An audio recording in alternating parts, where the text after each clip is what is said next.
This is John in Greenwich, and you're listening to Dave in the City on Locks of the Week Radio. Coast to coast, Internet Sports Talk, Locks of the Week. Doc Rivers continues to, time and time again, not get it when it comes to getting... Oh! Let him play! How Connecticut are you? Are you wearing khakis and a polo? Regarding Lynch, who cares? What was he going to do today? Was he going to address each reporter? Oh, thank you for the question. Cap ran through the entire Yankee lineup, but he left out one guy, and his name is Alex Rodriguez. I like to try and forget about him because. From Los Angeles, this is Dave in the City, brought to you by Locks of the Week Radio. Now, here's Dave Medina. It was a show before Christmas and all through the land.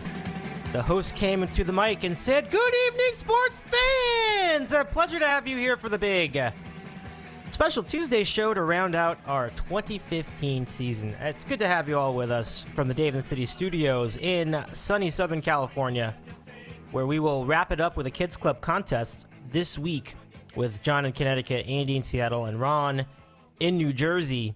Hour 2, beginning at about 10:20 p.m., or the 80-minute mark of this show, we enter the non-sports portion of our program with our friend Kevin on the Cape to round us out in our Christmas Time in the City podcast. So we're glad to have you with us tonight. And settle back, enjoy these decorations if you're watching the program on YouTube. We got this all furnished by my friend Andrew Jacobson down here. Behind me, you see the Charlie Brown Christmas tree. It's the genuine article, official version from the Peanuts Company. And then over here, you've got this entire string of decorations, lights and ribbons, and all sorts of fluff, which is just really nice. Like, you can see these little silvery decorations and then the colored Christmas lights. It's just an incredible sight. And, well, I think I have it tweeted somewhere. If I don't, maybe I'll add that later. But we have a lot to talk about tonight.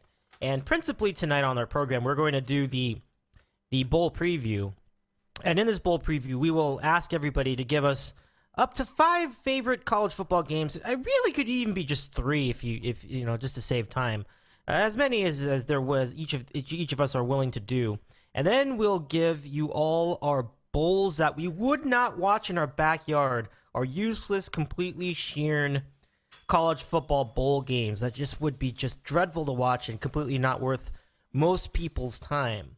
So we'll try to roll out about, 1 to 3 of those each, and we'll just see which ones come off the top of our heads. Then we make the bowl picks, 2 bowl picks this year for the bowl season, then 2 NFL picks, and we started off with everything on the table and the college football right at our footstep. Let's hit it! It's a beautiful day in this neighborhood. Kids Club football picks, week 16, the final week of this contest. And with only a short week, meaning just 2 NFL picks made between everybody in the panel, who was going to make a move? Well, the move was made by Andy in Seattle. He went 2-0 last week, sweeping the 2 NFL picks. Some great picks. He picked the Steelers. He picked the Seahawks.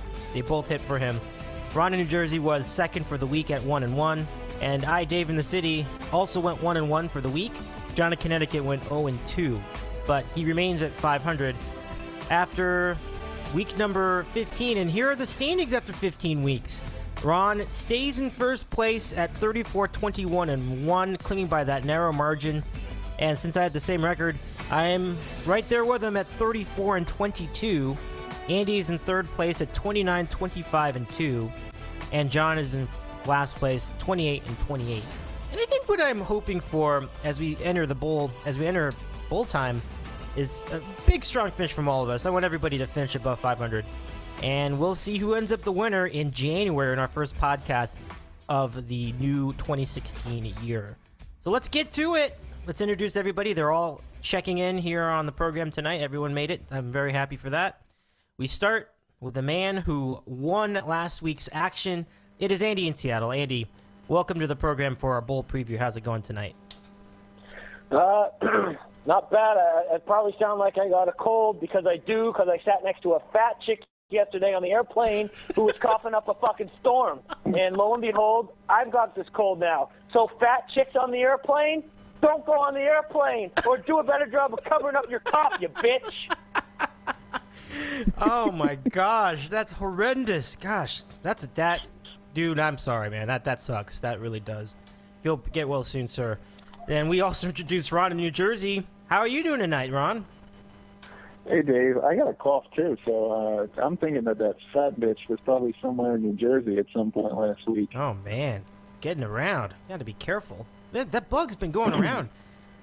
So let's go to John in Connecticut, who had the chance to go golfing last weekend in December of all things in Connecticut. John, how's it going tonight? Yeah, Dave, I could have gone today, too. It's another 65-degree day, but, of course, global warming does not exist. It's a figment of everyone's imagination based on the number of factors that we cannot control. And I'm sure all the Republicans will tell us that at this debate that's going on, but alas, we move on and we'll discuss some college football here. Yeah, we have a lot to discuss, too. Again, no college football last week other than Army-Navy. And to give you a recap of the Heisman Award, Derrick Henry wins it. He gets the Heisman Award. He is the running back for Alabama. And I don't know, Andy, I imagine agreed with the pick. I mean, I didn't disagree. I just was hoping that it would be Deshaun Watson that would win it instead. But, you know, like Andy was right. He had a lot of stats this year. So, Andy, your thoughts about Derrick Henry's season on his way to the Heisman Award? Well, you know, Alabama is just a machine when it comes to producing running backs. Sometimes they don't pan out in the NFL. Just ask expert Rutgers PK. You know, Lacey, Ingram, they all come and go. And it just doesn't matter what type of recognition they're going to get in July and August. Usually the article is like, who's going to replace Ingram? Who's going to replace Derrick Henry? Who's going to replace Trent Richardson? It always ends up being this guy that runs for, 150 yards a game. But here's the thing about the Clemson kid. He had a great year too. But even our good pal, Ron in New Jersey was like, this year, he still might be a little raw. Like next year will be Watson real time to shine. So maybe, everyone will get a happy ending next year if the Clemson kid can duplicate what he did this year. And the other candidates I wasn't really too keen on anyway. And it was, it's a strange year that, some years you just have like 4 quarterbacks that are all putting up prolific numbers. And then some years you just have like a bunch of running backs. And, this year was just, I guess it was one of the closest races ever, and that's probably a function of no one really sticking out that much. Right, I felt like it was I felt the same way. It seemed like a fairly even field compared to past years. There was no runaway winner going in, and so these are all good points, Andy. So thanks for that. Let's go to Ron for his thoughts on the Heisman Award.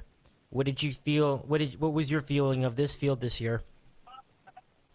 Yeah, I thought it was a little weak, I guess, but I thought Henry deserved it. If you think back to all the big games that they had, I mean, he carried them in every big game.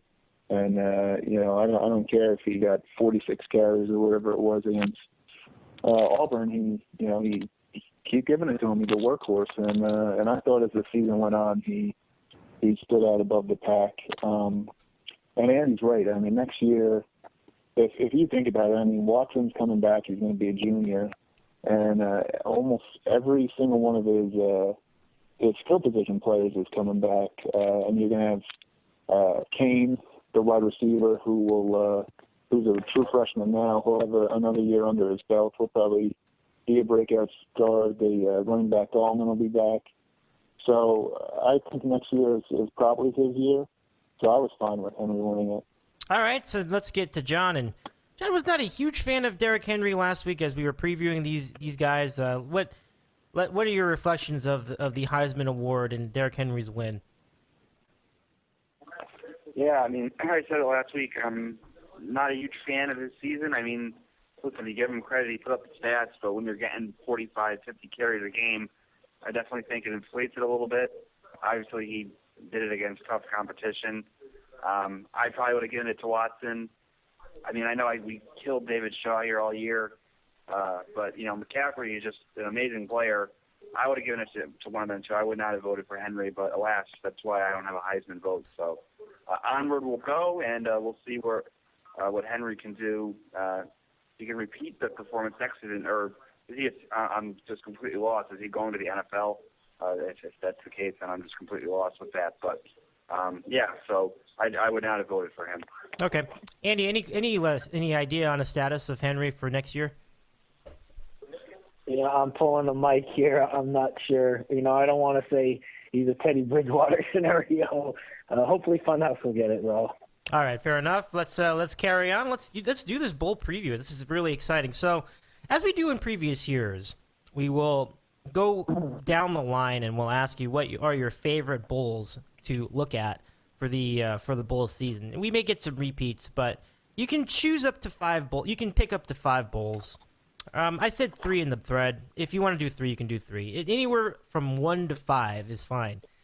So whatever stands out basically. So we'll go through that and then we'll go to Ron and we'll get his, and then we'll go to John after Andy does his. So and then I'll do mine as well. So we'll get that rolling. So let's begin. And again, when we do 5 faves, these are 5 favorites that do not include the New Year's Six. We will preview each of the New Year's Six games after we cover these favorites and Sheeran bowls. So we do the favorites. Then the next round, what we do is we pick our bowls that we wouldn't watch in our backyard, like bowls that are just atrocious, completely unwatchable, and it ends up being one of the fun parts of this program. So we'll do the same thing down the line. We'll get each person's Sheeran bowls of the 2015/16 bowl campaign. So here we go. Away we start. So Andy, again, bowl season's going to be exciting. I'm sure there's a lot to look forward to. Which games before the New Year's Six, or even including the Alamo Bowl, which is after, but you know what I mean. Which of the non-New Year's Six bowls do you like on your radar? Yeah, well, when we get to the Sherman Bowl, I think we'll get tremendous overlap, but that'll be fun because we like to pile on. We like to be bullies with some of these bowl games, but I'm always a big fan of the Hawaii Bowl on Christmas Eve. It's with family, but you can still sneak away and check out the action in Honolulu. So this year, we will be paying attention to Tuberville, Cincinnati, against Mountain West champion San Diego State Aztecs. It's definitely not a casual pigskin viewing experience, but it's always a tradition in our little household, in our little planet. We always are big fans of the Hawaii Bowl, whether it was the Jeep Aloha Bowl or just the current, Sheraton Hawaii Bowl. Whatever the sponsor it is, it's in Hawaii and it's on Christmas Eve, so embrace it. Always a big fan of the Sun Bowl. It was a lot better on New Year's Eve, like the afternoon of New Year's Eve. They changed it a bit, but Vern and Danielson still should be doing that game. Again, I might be having another Mike/Funhouse moment, but this year it's Miami against Washington State.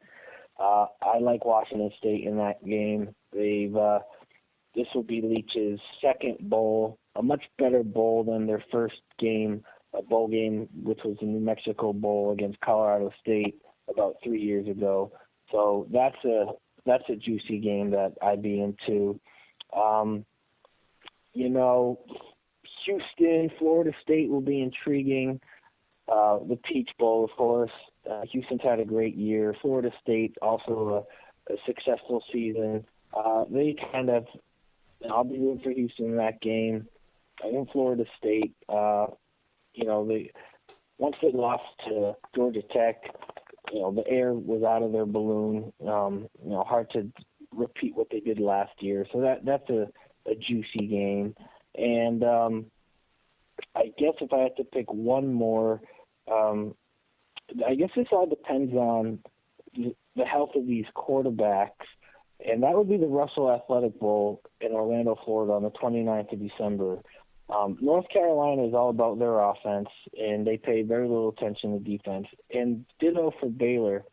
And, Art Briles has to be a little bit of an ooga booga right now because that team was firing on all cylinders for the majority of the season, and then one after another with their quarterback situation, down, and to just kind of limp their way through the end of the regular season, obviously they are in a bowl that they really have no desire to be in. Had they been told in September that they were going to the Russell Athletic Bowl, they would have been like, are you effing kidding me? No way. But I think that we'll have some redemption. We'll have some guts and moxie, whatever you want to call it. Like they want to end this year on a good note because of the way they played their last 3 games, like absolute poo, losing to Texas. But again, this all depends on the quarterback situation. If they have like the 5th string, then it won't be interesting. But if the health of the number 2 kid or even the number 3 kid improves, then I think it'd be a fun offensive game. And let's see what the other guys have to say about their games. Yeah, I mean, Russell Athletic Bowl looks like a big offensive showcase in the making, depending on if Stidham does start. So we'll see. Now let's go to Ron in New Jersey. Let's get your up to 5 favorite college bowl games, excluding the New Year's Six, for this year's campaign. Do you have any that hit your radar? Oh yeah, and I picked 3, and I'll start the first checker on the checker with Andy. At Russell Athletic Bowl, Baylor, North Carolina. On paper, it screams take the over, even if it's 100 points. And Art Briles has to be chomping at the bit to get his team back together. I think the 3rd string quarterback is going to start. I know Stidham, the backup quarterback's not going to play. And the last couple weeks of the season, the Baylor offense looked horrible. And I can't see them pulling a stinker in a bowl game. And North Carolina is fun to watch.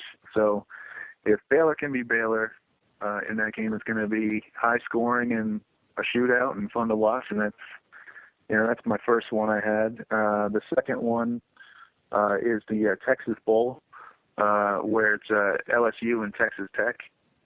Texas Tech is another team that, throughout the year, they're fun to watch. They might not win every game, but, Mahomes, the quarterback, is going to put up big numbers, and they're going to be throwing it all over the field. And I'm really interested to see how the LSU team reacts to the prospect of Miles coming back, because they definitely played hard for him at the end of the year and basically saved his job.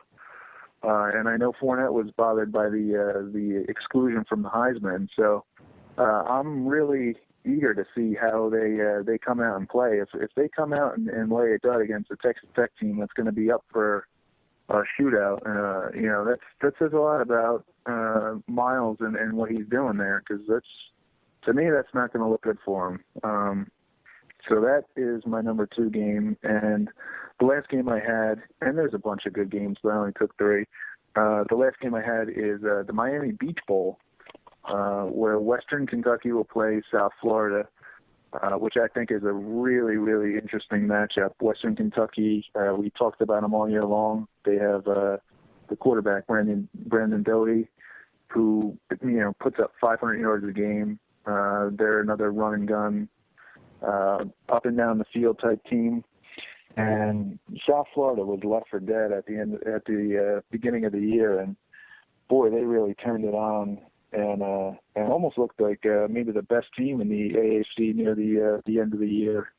And their running back, and I'm pulling a mic and forgetting his name, and our buddy Gator is going to kill me for that because he called it on him all year long. But he was just dominating near the end of the year. And South Florida looks really good. And so that's my 3rd game. I like the atmosphere. The crowd will probably be empty and dead, but shoot, if I was down in Miami, I'd probably stop by and watch that game. That's going to be a good one to watch. John picked up an interesting point from last year's Miami Beach Bowl, and it was a huge fight at the end of that game. I think Memphis was in that game, somebody else was. Really a wild situation, but this game produces juice, and I love the matchup too. So thanks for those selections, Ron. Let's go to John for your up to 5 favorite bowl games for and excluding the New Year's Six coming up this season. Any that stick out to you? And I think we talked about some of this last week too, but officially, what do you have as your favorites for the 2015-16 campaign? Yeah, Ron and Andy already mentioned a couple. Love that Miami Beach Bowl.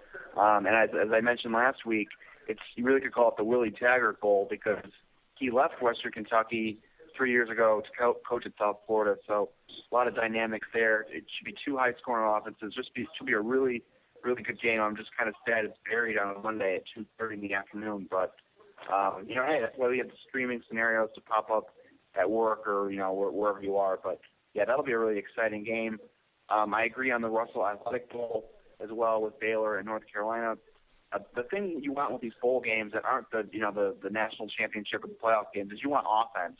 You want like an exciting, high-scoring, entertaining bowl game, and that's kind of like the theme that I look for with these games. So those guys already talked about that one. No need to rehash. I'm also into this Boca Raton Bowl between Toledo and Temple. Either one of these teams could have played in the New Year's Six and with Houston's spot. Obviously, Temple lost that AAC title game. Cueto had a bad loss at the end of the season, or else they would have had a chance in the MAC title game. So that one should be pretty good. And then one other one here, kind of a off-the-radar game, but if you like offense, watch this game on Saturday night between Arkansas State and Louisiana Tech in the New Orleans Bowl.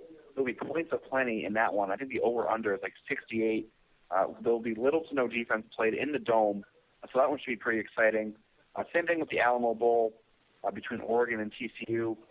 This will kind of depend on if Trevon Boykin is fully healthy, and you would assume he will be with the long layoff. But, again, just tons of points, should be up and down the field, and that's what you like for a bowl game that's essentially an exhibition. You want it to be exciting. So I think those games that I mentioned are the ones that I'm looking forward to. I also agree with I actually agree with Ron on that LSU Texas Tech game, only for the reason just to see how many yards Leonard Fournette's going to run for.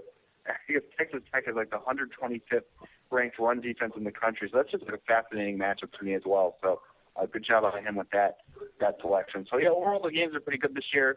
Obviously there are some stinkers, which we'll talk about in a couple minutes, but those are the kind of games I'm looking forward to. Yeah, I certainly can expect the New Orleans Bowl to improve upon last year's game. It was the first game out of the box last year. It was the worst college football game of the weekend that year. And that game was between Louisiana Lafayette and Nevada, and again, 16-3. It was just a painful game to watch. This year's version will be a lot better, so good stuff. Yeah, I was going to say, Dave, I think it was on like at 11 o'clock in the morning, I want to say, East Coast time, and they had Mac Brown doing the game, and that was his first like ever broadcast, and I was like, how the hell could they bring this guy on the TV? And sure enough, he gets like a full-time job to call the games the next season. So wow. We called it with that, but regardless, yeah, that was a miserable game. Oh, no doubt. So let's now roll it up to my favorites from the bowl season, and I'm gonna mirror a lot of you guys. I love that Miami Beach Bowl. We've all been following Western Kentucky all year, and that offense is just so good. And Dowdy, I don't know if he's really gonna be a genuinely good NFL quarterback, but he seems to me, from what I see, he has the tools to make it happen. Like, he is really good at throwing the ball. Like, he can throw the ball so far and hit guys way downfield. It's a lot of fun. In South Florida, as everybody's been saying, pretty good team. So this should be a fun game, and we'll see who ends up being the victor. Also on the agenda for me, the GoDaddy Bowl, and this is just a personal favorite because it's two teams that I've selected most of the season. Georgia Southern, I'm always going to have a soft spot in my heart for them, and I love the way that Matt Breida plays ball. He's a very tough and good running back. And Bowling Green and Matt Johnson, I think his name is Matt Johnson, also having a great year. Good to have him back after he was out due to injury the year before. So Georgia Southern versus Bowling Green, I mean, it's two completely different offenses. You're talking about a team that runs the ball heavily, barely pass the ball, maybe 3 times a game. Bowling Green, they barely ever run the ball. They're passing the ball all over the place.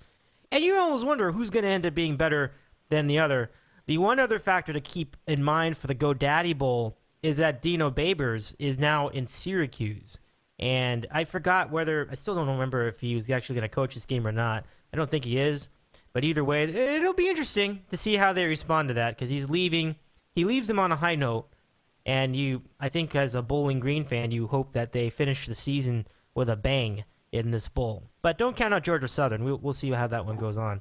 The Athletic, I think the Bowling Green's more athletic than Georgia Southern is, but it should be a fun one. And then finally, just to not keep myself too long-winded, I agree with John. The Alamo Bowl between Oregon and TCU is going to be terrific. And Vernon Adams, excited to see if he can respond well in a game against a nice Big 12 team. Oregon had a great finish of their year. Let's see if they can keep it going against TCU, who also has a pretty good offense, assuming Boyd can play. So those are my picks: Alamo, GoDaddy, and Miami Beach for my favorite bowls of the season. So any other comments that you guys wanted to bring from games that you liked? And we'll start with Andy. Any other comments about the good games that are coming up this year? Just echo the thoughts that have been pounded here on the program. Like John says it best. These bowl games they're an exhibition. The goal is to get some eyeballs to watch, get exposure for the school, make money for the cable company. And so is 42 bowls too many bowls? I don't know. I don't think so. We're going to watch it. Everyone's going to gamble on the games. There's bowl mania. You're not really working that hard these last few days before Christmas. Maybe the horsemen are, but we're not. Let's be honest. You're worried about getting presents for Santa. You're worried about maybe some travel plans. You got Christmas songs on your brain. You're watching the games. This Miami Beach Bowl is going to be the perfect distraction next week. And so, yeah, you want to watch some of these entertaining games. And even the teams that you don't like, they're not going to make the I wouldn't watch in my backyard list. Like the UCLA-Nebraska game. Nebraska sucks, but you want to watch Rosen play one more game this year. The Cal Air Force game, that's almost unwatchable, but you want to watch Goff play one more game, and you want to see what he'll do against an Air Force defense, which I imagine is going to be way undersized and outmatched for what Cal does. So it's just about having a good time and watching these bowl games, and you find these gems. There's only so much Eagles Giants one can take in late December. You need a distraction. Certainly. Okay, I think that's really well said. Anything else from Ron or John? We'll move quickly. Looking at it from the other side too, I think 42 bowls is fine. And if you're a student athlete and you're playing football, there was an article last week about all the what each individual game gives the players who are going to those bowls, and good for those kids, especially in those bottom tier bowls or schools from the MAC or the WAC or the AAC who are getting to go to these bowl games and enjoy themselves for a week and get some free stuff around the holidays and can say if their career's done that they went to a bowl game. Why does everybody have to be a Captain No Fun? And what does it mean to us if a 5-7 team is in a bowl game? We're still going to watch. Good for them. Well, as long as the support is there and the TV ratings and the revenues from attendance, I think it's enough argument for everyone to keep going with the game. So, final thoughts on bowl season, just bowl season in general. Let's go to John in Connecticut. Yeah, the market decides how many bowl games that there are. Would you ideally not want 5-7 teams in bowl games? Sure.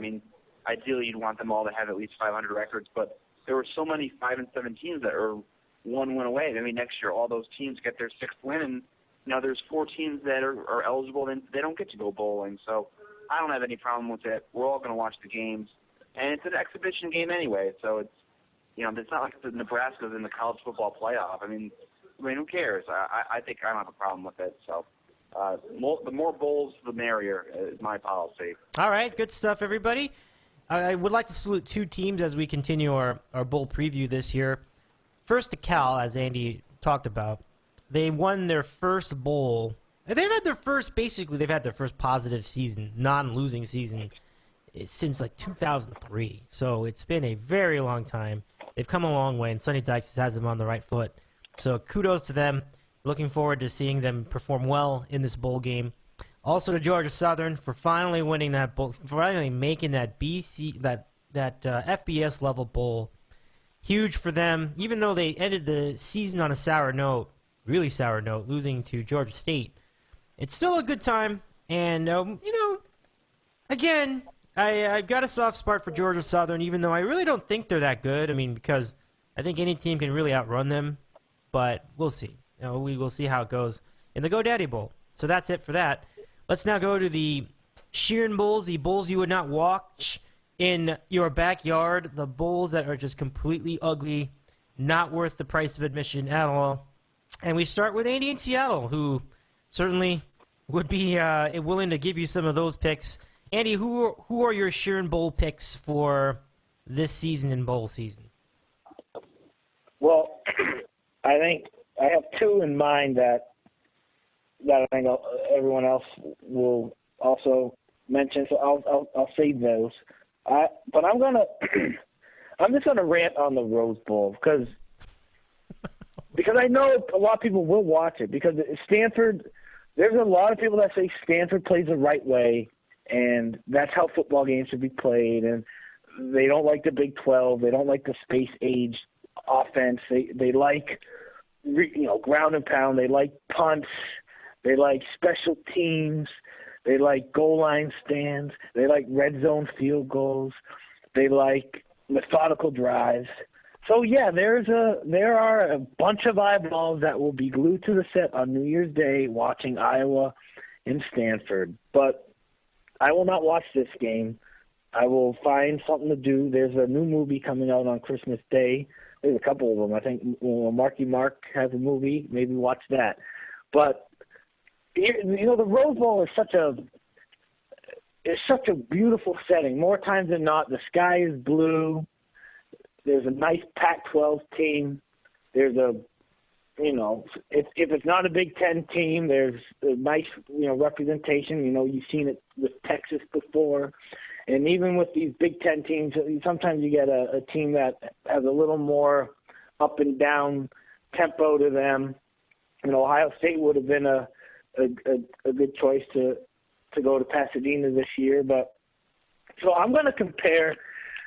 Dave, you like Lowry's. We all like going to steakhouses here and there. A nice special occasion. You go out to dinner. You want to go to your favorite steakhouse. And so this game, it's like going to your favorite steakhouse. And what the food I'm about to describe is, I like it, but it's not what you're going to expect to go to when you go to steakhouse. But imagine going to your favorite restaurant, and when the meal comes, you get an open-faced chili dog.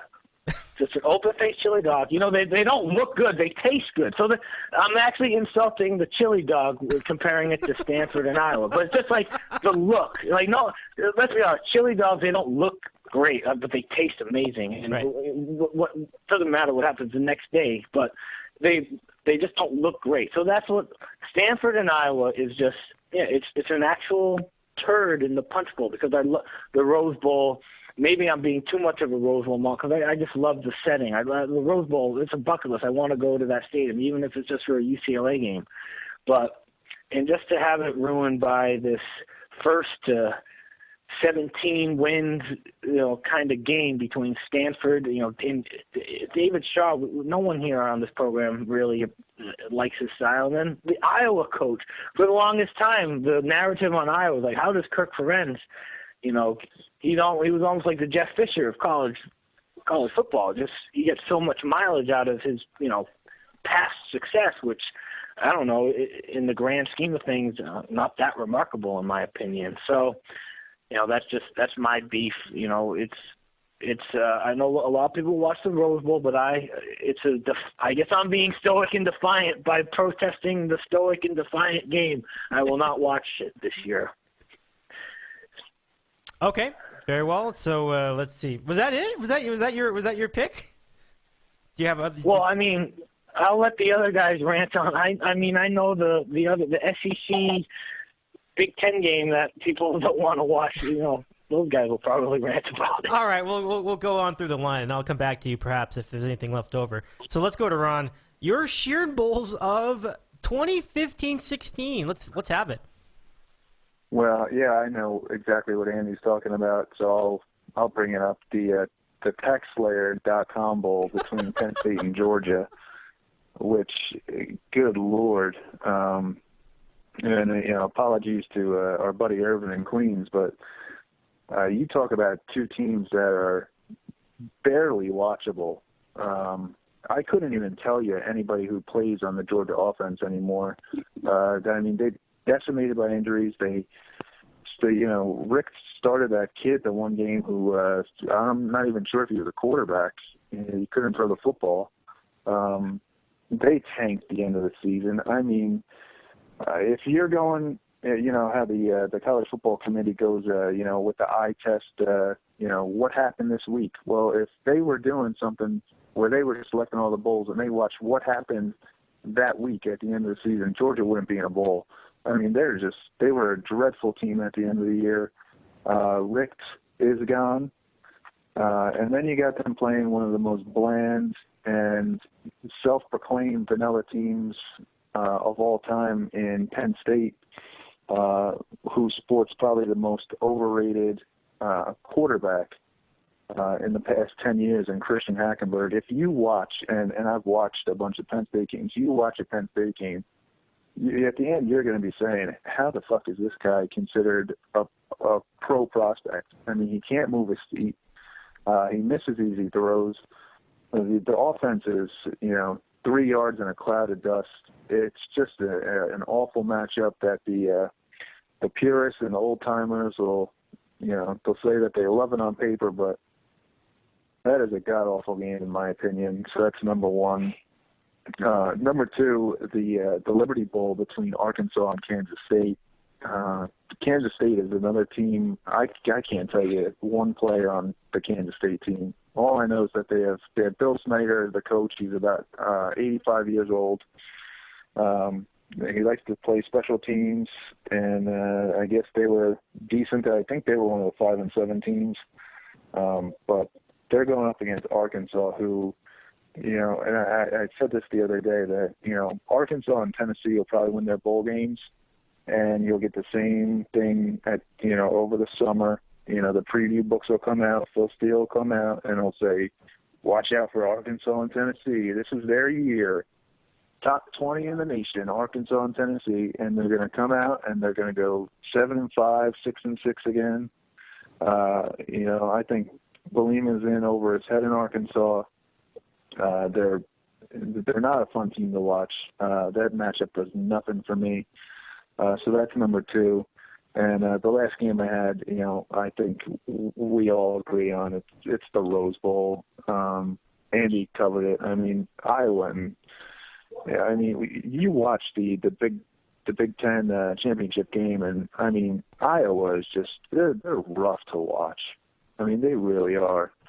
And my favorite part about that game was Gus Johnson calling the game on Fox, because he's so out of his element in a Big Ten game, especially with those two teams, where he's trying to make the Iowa offense seem exciting when all it is 2 or 3 yard runs and a punt. And you have them screaming, "Oh, look at him! There he goes over the line! There he goes! 2 yard gain!" And it's just, it just did not fit in at all. They had one big play, and I mean, that's what they hope for every game, is that the defense is good enough to keep them in it, and that they'll get one big play on offense to win the game. And I just, I'm not a David Shaw fan. I'm not a Stanford fan. Congrats to Christian McCaffrey for having a great year, but yeah, that game does nothing for me either. And I would co-sign both of you on that. I don't know, the Rose Bowl, I usually make time to go watch it. I mean, I may look at it, but I'm certainly not going to have my heart in it this year. I'm like, I could care less who wins this one. So, I mean, it's still going to be, as Andy said, this pageantry will still make it worth it. So I'm not going to ignore it altogether, but it certainly is not as appealing as it could have been. If even if just Ohio State made it against Stanford, that would have been something. Like, you would have had, okay, you have a pretty athletic, talented team against Stanford who runs this ball slowly. Dynamic situation, like who wins that fight? It's a good question. So we missed out, I think. But that's just how it is. I mean, you got to give Iowa all the credit in the world. They won the games leading into the Big Ten championship game. Then they fell short against Michigan State. So this is where we are. So away we go. Let's go to John in Connecticut for his bowls you would not watch in the backyard, the Sheeran Bowls of 2015-16. John, I am interested in your picks. What do you have for us? Yeah, I'll just quickly comment on the Rose Bowl. Dave, I think you had the best phrase, like, I'm going to watch it because it's the Rose Bowl. I mean, it's just once a year, and like Andy said, with the backdrop and the pageantry and everything, you just can't completely ignore it. But you said it correctly, Dave. My heart is just not going to be fully into it. I mean, I'll probably watch, but if those two were playing like in the Cactus Bowl, absolutely not. But this is the Rose Bowl. We'll put it on, and we'll suffer through it just because. But that was actually not on my list of 3 games here. Number one, and like I said before, with the exhibition bowl games that don't mean anything, you want offense. So when you get a game and the Idaho Potato Bowl between Akron and Utah State, that is just a brutal game. I mean, I don't know. I mean, I like Chucky Keaton. Feels like he's been there for about 20 years at Utah State, number one. And there's just 2 offensive teams that two teams who have no offense is what I'm trying to say. The first, this is like the mini version of the Rose Bowl where both teams can't score, and they're playing in Idaho. There's going to be no one in the stands. It's just a rough game to watch. So that would be my game number one. Second game, the Independence Bowl between Tulsa and Virginia Tech. And I only say this game because they're going to be absolutely blowing Frank Beamer all game, and who wants to listen to that? Because obviously this is going to be his last game coaching, and it's just going to be it's going to be pretty insufferable to listen to that for 3.5 hours. So unless you're a Virginia Tech fan, do not watch that game. Thirdly, of course, how can we forget? Now this game, you would expect to see this game at 12 p.m.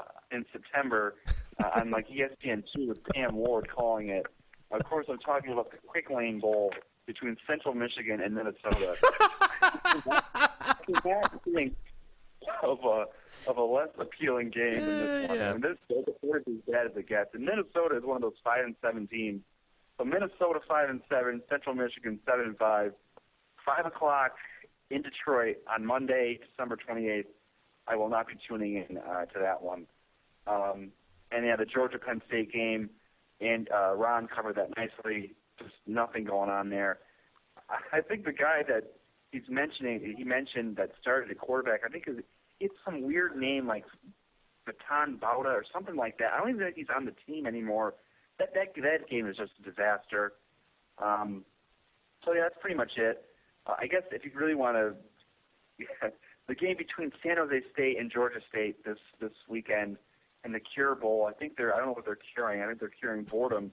But yeah, that's a pretty brutal game too. Although I will say, a great job by Georgia State. They were 1-11 last year, and now they get to 6-6. So, like Ron said, good for those kids to get to a bowl. It's just not a very entertaining game. So, yeah. That being said, I mean, I'll probably check out just about a little bit of all the bowls, but I will not be watching any of that Central Michigan Minnesota game. That's like the worst game on this entire bowl schedule. So those are my thoughts. All right, terrific, John. I laughed so hard because we lived it. Every time you put the TV on at like 9 or 12 where you are, you would see like Beth Mowins or Pam Ward or somebody on ESPN2 calling that Central Michigan versus someone. Usually they're getting kicked around, so it's a pretty brutal game. And Minnesota's usually getting they're slow plotting team. You gotta feel for Jerry Kill who had to retire, but still, it's just not that. It doesn't pop off the page at all. So now let me share with you now my Sheeran Bowls. Well, I'll tell you what. You guys covered so many of them well. I can only really offer you one. and it is the Air Force Reserve Celebration Bowl. First of all, what the hell does that mean? We're celebrating Air Force Reserve, but why do we need to put the word celebration in that? I mean, I recognize we should celebrate it, but is it not enough to just call it the Air Force Reserve Bowl? I mean, where do we it's celebration too? Like, okay, whatever. But it's one of the first games out of the box, interestingly. But it's against two teams that I've never heard of in my life.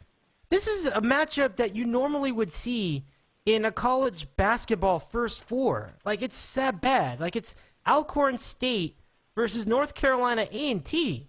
Guys, you guys are really good at following college football. You're very big on the intricacies of every conference. Have you guys heard of either of these teams? Like, have you watched a single game from Alcorn State or North Carolina A&T this year? Alcorn State versus Steve McNair. It's the all black schools, Dave. Oh, okay. Yeah, it's the black. Right.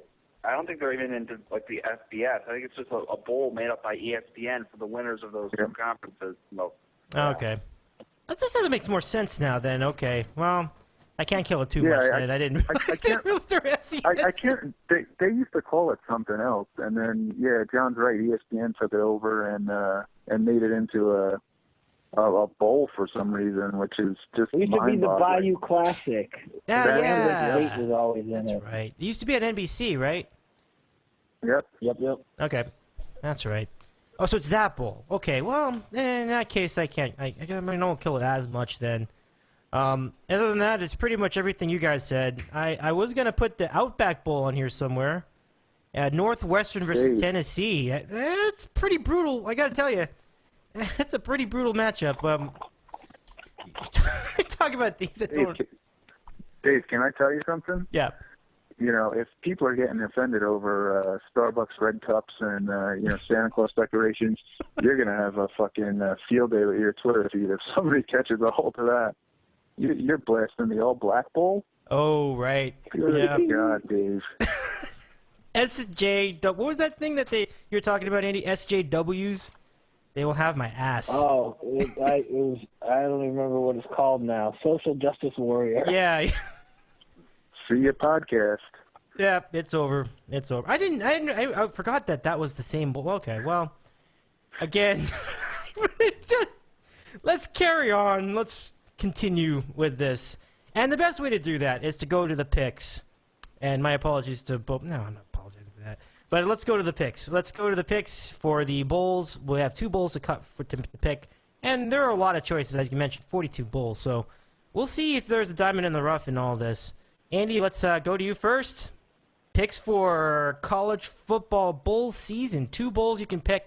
Now, we didn't do the bowl previews of the Big Six yet. I guess we should do those first then. Okay. Wow, here we go. So let's do this. Do we even have time for this? I guess we do. So we'll start with the Peach Bowl. We'll be really quick. Houston versus Florida State. Houston's probably the team that's got the more potential because their offense is just that much better. And you got to give it to the former Ohio State offensive coordinator, having a huge year. Tom Herman, we speak of. And Florida State, not doing too badly, but clearly it's what we would call a down year. Their offense just isn't that good this year. So who do you like winning each of this game? Should we do this, or should we do picks first? I don't know. John, anybody? Do you want to do this now? It's your show, bro. I know. I just can't decide. I'm kind of stuck between a rock and a tree.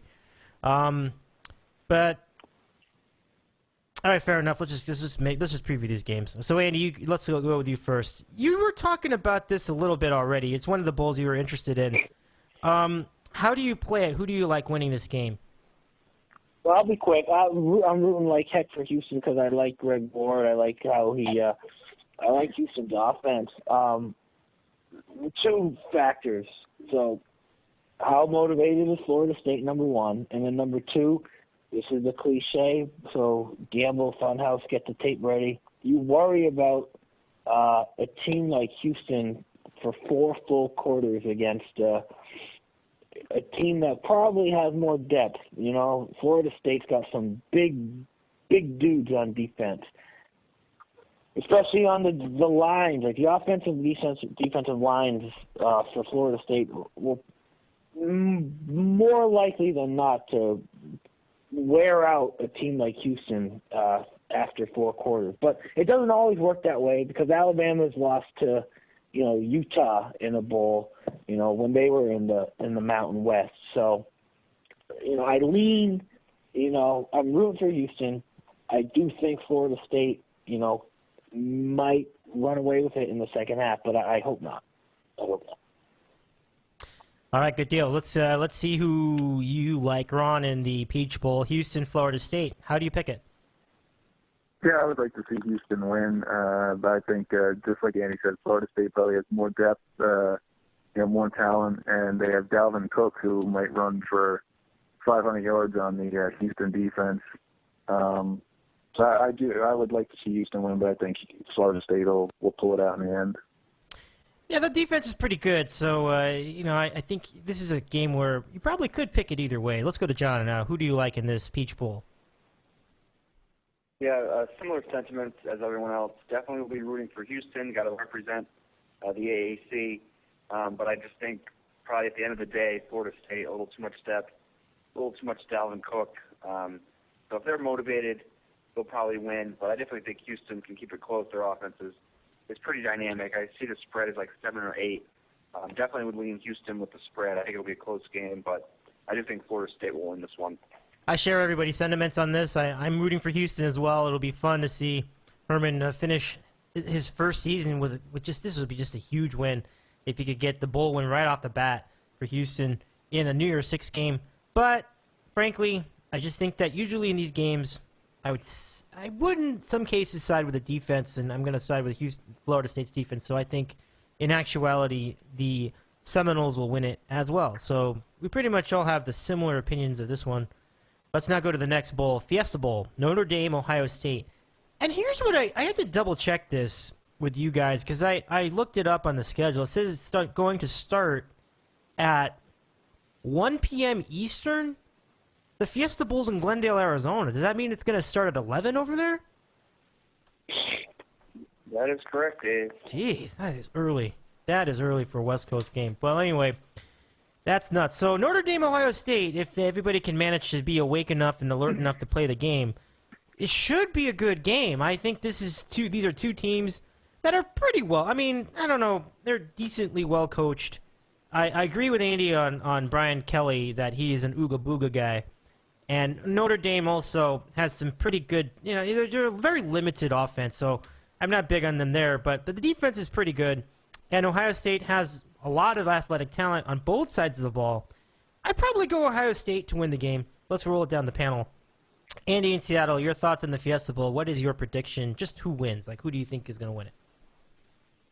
I think Ohio State has a little too much offense for Notre Dame to keep up with.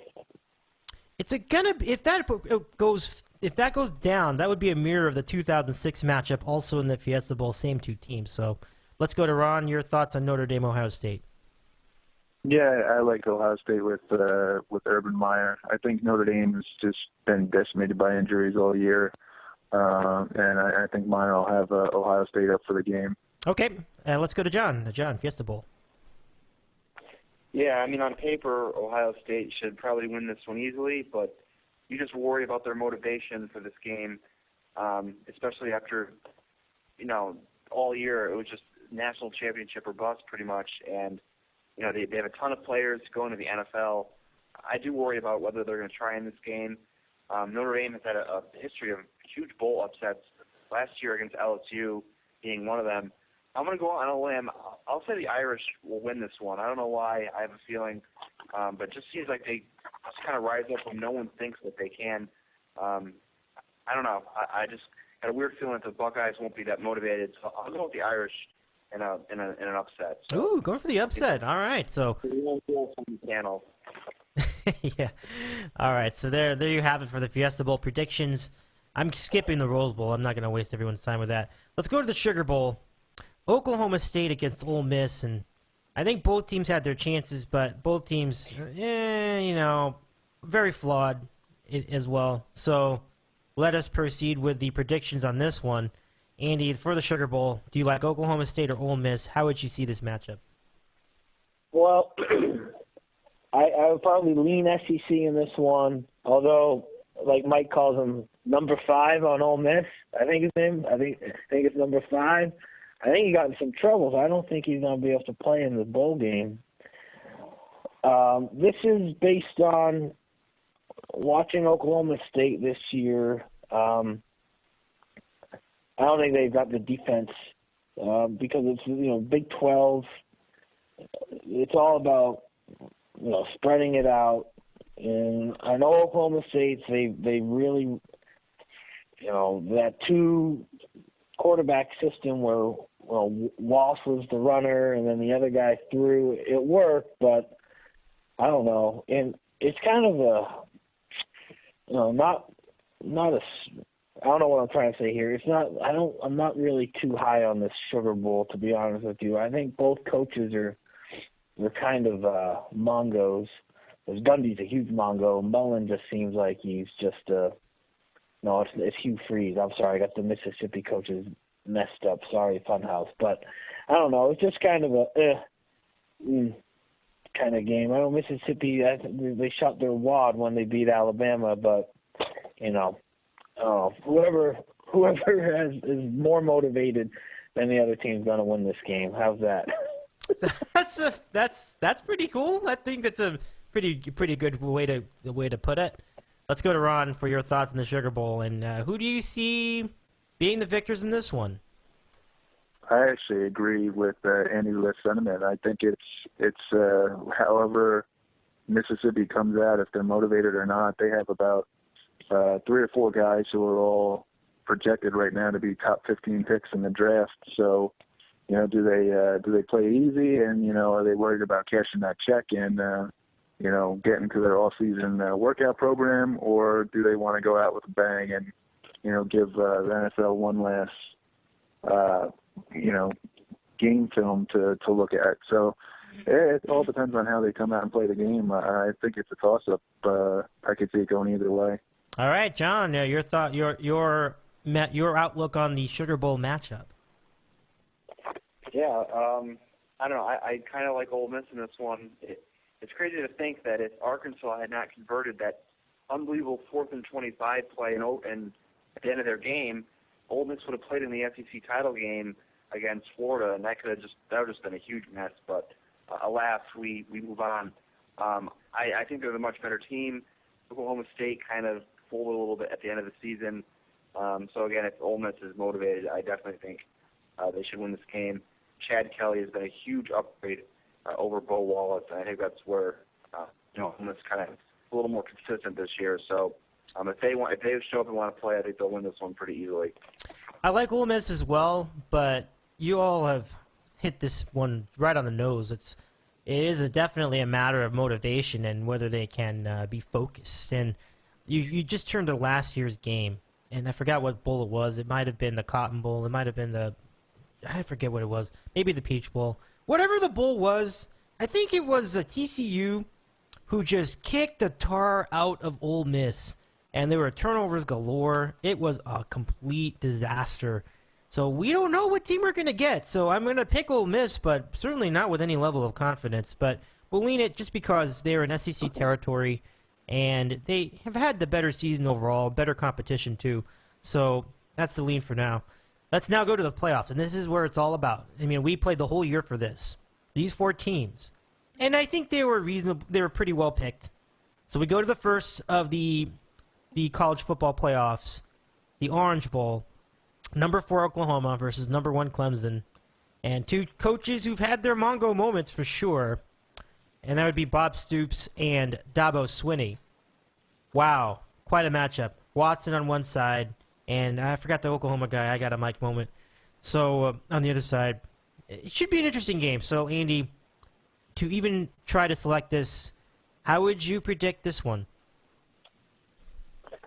Well, it was going to be a podcast pick, but since I'm going to talk about it now, I'll pull another game out of my ass when it's time to do the picks. But this is a rematch of a bowl last year, and Oklahoma was embarrassed. And after that game, you had a lot of people being like, Stoops should get fired. And we love making fun of Bob Stoops, but we never said he should be fired. So the people that wrote that article now are like, I never said that.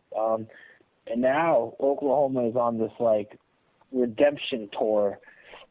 And the team that they were embarrassed by last year, they're trying to get, flip the coin to the other side. And this would be their first step in doing that. And listen, I know, we've been betting against Stoops, and, we take Oklahoma State, and, Stoops in the big spot, it always worries you. But I'm gonna say I think Oklahoma might win this in a couple weeks' time. I think Clemson, it's as the season has gotten deeper, they've shown a propensity to get a little more tight. And I know they were up 35-16 in that ACC game 2 weeks ago, but North Carolina, they recovered an onside kick, and the refs basically kind of screwed the pooch in that situation. And just as of late, Clemson's they've just been leaking a little bit of oil on defense, and you can't do that against Oklahoma. Regardless of Stoops' shortcoming in the big spot, that offense is very capable. I know the big thing is, how did they lose to Texas? And we all want to know how they lost to Texas.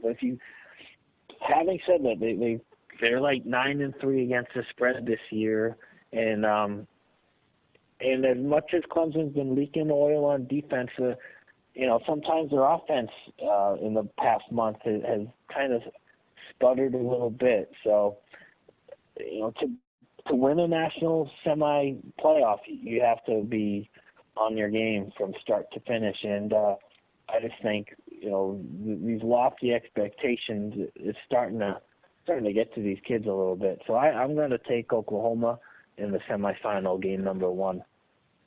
All right. Yeah, this is a bad job by me. I forgot. This is the reason why I usually do these after the picks. So sorry about that. Ron, Orange Bowl. Who do you like in this matchup? And just anybody else. Do you have any of these semifinals for picks? Raise your hand. No, I don't. Okay. But I don't know. I'm torn. I think they're probably the two most watchable teams in the country. Yep. And they're fun to watch. And Andy's right. All the shit we get Bob Stoops. They really let it loose this year, and they actually became a fun team to watch with Baker Mayfield. It's kind of odd because I think next year these two teams will probably be right back in this position. They both have a lot of guys coming back, and I don't know. I want Clemson to win. I really do. Oklahoma definitely played better as the year went on. They have, they had all cylinders of the offense rolling. The defense with Eric Stryker is decent. And Andy's right. Clemson, they had a bit of a letdown in that game against North Carolina at the end. And they've had that a couple times this year. I don't know how to call it, but I guess I'll just take Clemson because I'd like to see them win. But it's definitely probably the game I'm most anticipating going into the Bowls. Yeah, this is a toughie. I don't really know how to play it either. I'll give you a pick, but I don't think it's wrong to really pick either team here. So, John, who do you like in the Orange Bowl for the first semifinal? Yeah, this is tough. Yeah, I agree with you guys. I mean, I've been going back and forth on this one. This definitely should be really high scoring. Oklahoma, you would say, definitely has played a better schedule. The ACC was pretty weak this year. But there's just something about Bob Stoops in this bowl game that just worries me. I don't know. At the same time, there's kind of a revenge angle. These two teams played in a bowl game last year, and Clemson just absolutely just destroyed them. Oklahoma didn't show up, so that's kind of got to be on their mind. I just think it comes down, when you're looking at a game like this, to the quarterbacks, and I think Deshaun Watson is slightly better than Baker Mayfield. Well, Mayfield has had just a ridiculous season, honestly, really coming out of nowhere for Oklahoma. But I don't know. I'll go with Clemson. I think they can kind of play a little disrespect here that they're the number 1 seed and they're getting 4 points. I don't know. This will be really close. It'll be high scoring, and you're pushing me to pick. So I'll go with Clemson by 3. and this should be a lot of fun. I think these should be two great games that we have coming up in the semifinals. Boy, it's a toughie. It is. I think I will go Clemson, but it's gonna be close. I just don't know. So we'll take it. We'll go chalk, but I don't know. It's gonna be fun. We will see. So Cotton Bowl, number 3 Michigan State versus number 2 Bama. I don't know. I guess we are running out of time. Maybe we should just go to picks first before we pick this. But never mind. Nevertheless, we're already in it, so let's just go. Andy, do you have anything to add? I mean, certainly it's Bama, it's your team. So, Cotton Bowl thoughts, if any? Yeah, sorry, Junkman, if we go a little late. I like Alabama. It's going to be one of those crock pot games from a point spread because it's 9.5. I just think over the course of 60 minutes, Alabama is just going to out-physical Michigan State. I mean, similar game plan, game in and game out with Alabama more times than not. Every now and then Saban will have a wrinkle where he'll just throw the first 12 out of the 15 plays in the first quarter. But I think what you saw against Florida you'll see against Michigan State. I mean, just a little sour grape instance, but Alabama they were covering that game fourth quarter, 5 minutes left, 3rd and short. Alabama receiver dropped a 15-yard pass on 3rd down, and then Florida, backdoored him. But whatever. I think there's a reason why Connor Cook, for all his talent, wasn't elected captain this year. He might be a little bit of a dickhead, I think, in the locker room. So I think Saban will have a good game plan to kind of, have a bad side of Connor Cook ooze in the playoff. Okay. So, to the Cotton Bowl, thoughts of Ron in New Jersey, Michigan State, Bama. How would you analyze this matchup? Yeah, I like Alabama. I think Michigan State has its warts, has its deficiencies, and Alabama looks like the most complete team in the country. So I like them to cover the 9. All right, John. I don't think this game will be a blowout, just because I think Michigan State is too tough and too experienced in games like these, and D'Antonio is such a good coach as well. I do think Alabama will win, but I think this game is the complete opposite of the first game. The first game I could see being 41-38 either team. This one I could see it being 20-14. I don't think there'll be a lot of scoring, but in the end, I think Alabama is a little bit too deep and talented, and just their toughness a little bit tougher than Michigan State. But certainly low scoring, and I like the Spartans to cover the big spread. But I think Alabama will win by about a touchdown. I think Bama will win the game too, but I've never really seen what Michigan State does against an SEC team, so it's a lot of intrigue for this one. I'm not gonna really assert it very strongly, but it should be interesting to watch these two match up. We'll see how it goes. I mean, the running game in L.J. Scott, I think is his name, really showed a lot of heart. And he's got a tough, rugged demeanor to himself, much like Derrick Henry does. So that matchup alone is going to be fun to watch. So that does it for our bowl previews. Now let's go to the picks. And Andy, again, let's see what you have for the bowl season, and it'll be a different game number 1 because we've covered one of the games already. But let's see what you got. 2 picks bowl season. Andy, this is for a chance to get closer to the first place. So it's all yours, Andy. Okay, game number 1.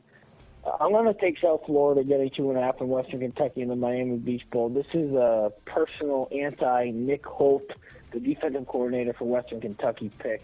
He was the loser that basically cost us a little bit of money in last year's Bahama Bowl, or whatever it's called, the bowl in the Bahamas. I guess it's the Bahamas Bowl. But he is just an absolute clown. He was a defensive coordinator for USC and UW. He's an ooga booga. Western Kentucky's got a great offense, but that defense is going to burn them. It has burned them before, and it's going to burn them again. I think Mac is going to just carve it up. And obviously, Western Kentucky is going to score their fair share of points, but I like South Florida just a little bit more. Especially in the fourth quarter, They'll want to try to keep Western Kentucky's offense off the field. Obviously, that's not going to happen. There's too many. In the college game, you cannot really munch clock as best you can in the NFL. The stoppage of time after first down is huge in the college game. But I just think it would be a little too much Mac. Western Kentucky's faced a running back like Mac the entire season. And also, South Florida might be able to force Dowdy into a couple bad throws, too, and that would affect the field position. So give me South Florida getting 2.5. Game number one. Game number two, the Christmas Eve game. I'm going to take San Diego State getting 1 against Cincinnati. This anti-Tuberville, anti-Gunnar Kiel pick. San Diego State, I think other teams winning the Mountain West might be a little jilted of going to the Hawaii Bowl. I think San Diego State will appreciate the gesture. It's not like they're a powerhouse. Any bowl they're probably happy to attend, especially if it's a bowl outside San Diego because they get to travel. And they've been on a covering roll. The last game of the year, or the second game of the year, I think they only pushed. But before that, they had won like 7 in a row. And like I said about Cincinnati, I think Tuberville's a clown. He's probably more interested in the luau and the pig and the pineapple and the Spam and all that good stuff in Hawaii.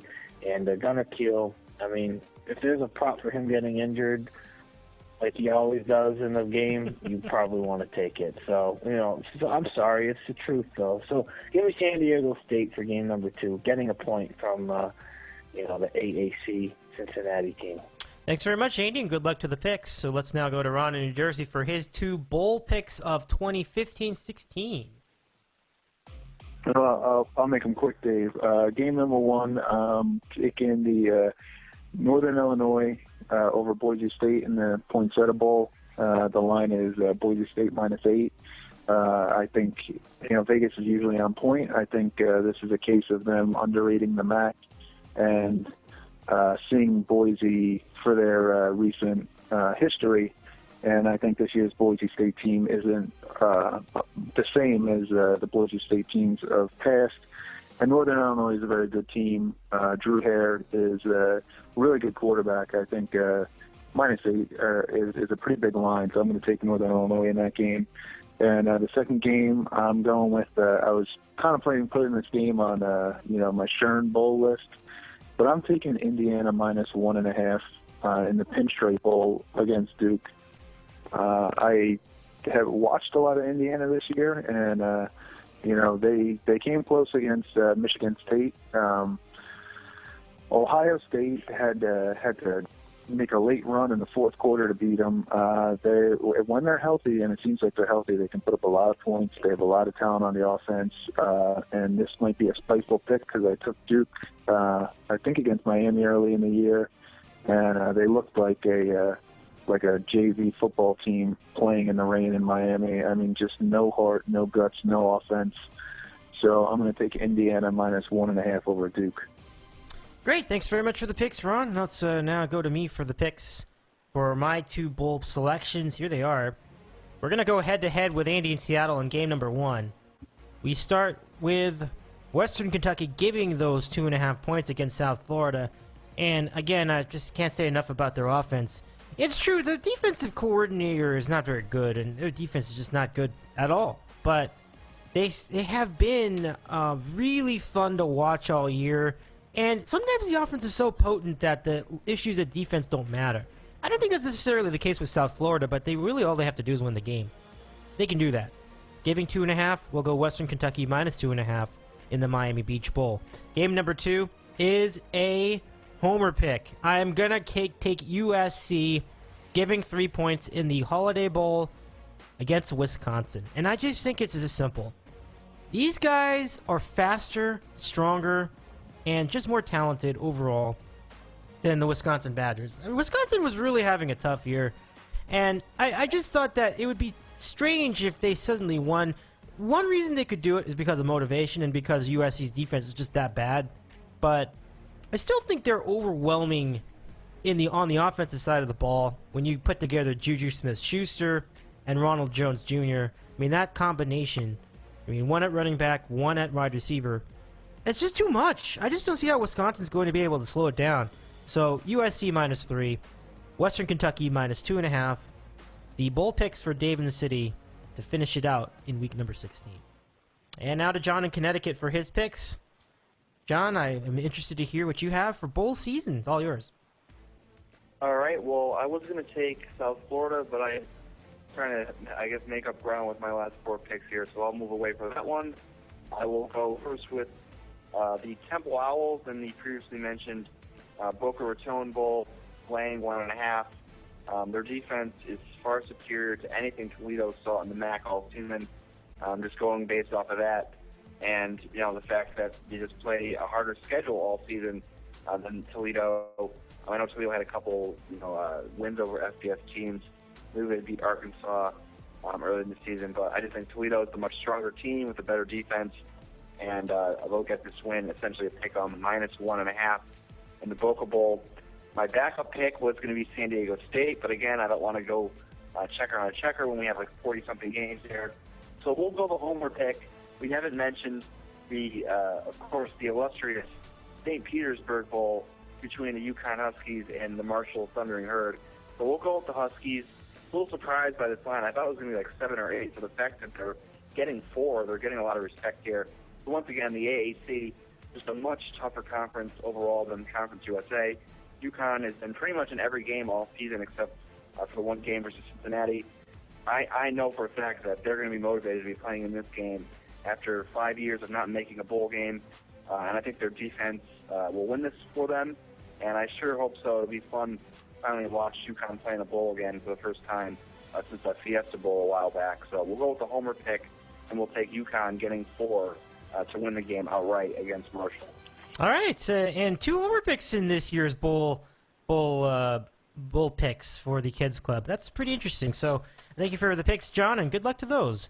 Let's now close it out with our NFL picks. We're up against the gun. We have about 3 minutes. Yeah, we can do more than 3 minutes. I mean, Chuck Band won't mind calling a little bit later. So let's just get into it.